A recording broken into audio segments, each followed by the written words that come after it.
सलाम हिंदुस्तान दोस्तों, आज देखिए कोटा शहर के नज़ारे और जानिए हर्ज और मर्ज शब्दों के बारे में। और इस वीडियो के एंड में मैं आपसे एक छोटा सा आसान सा सवाल पूछूंगा, उसका जवाब ज़रूर दीजिएगा।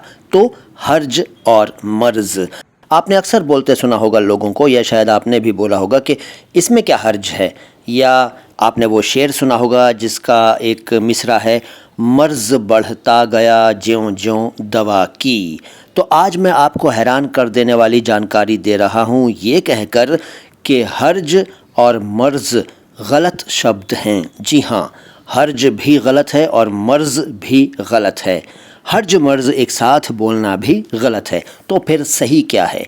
सही है हरज और मरज। जी हाँ, हरज है सही शब्द। उर्दू में हरज को मैंने डिक्शनरीज़ में दो तरह से लिखा हुआ पाया, बड़ी हे से भी और गोल हे से भी। जो भी हो, हिंदी में तो हरज ही कहेंगे, अंग्रेज़ी में HARAJ, हरज। इसका मतलब क्या है?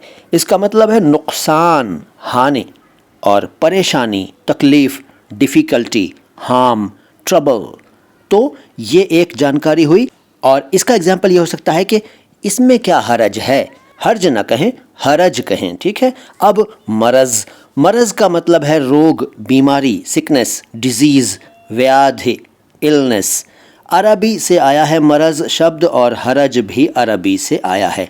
मरज़ का सिंपल एग्जाम्पल ये है कि मरज़ बढ़ता गया ज्यों ज्यों दवा की। वो जो मैंने आपको शुरू में मिसरा बताया था ना एक शेर का, मर्ज़ बढ़ता गया, तो वो मर्ज़ नहीं है, मरज़ है।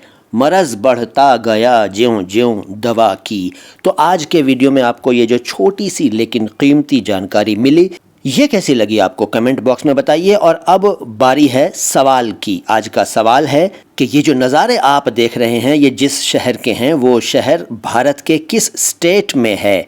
बड़ा आसान सवाल है ना? तो जल्दी से कमेंट बॉक्स में इसका जवाब लिखिए, वीडियो को लाइक कीजिए, चैनल को सब्सक्राइब कीजिए। मैं हूं मोइन शम्सी, चैनल है माय हिंदी माय उर्दू। उर्दू और हिंदी दोनों भाषाओं के शब्दों के शुद्ध उच्चारण को एक साथ समर्पित यूट्यूब का एकमात्र channel my Hindi my Urdu. सलाम हिंदुस्तान, प्रणाम भारत।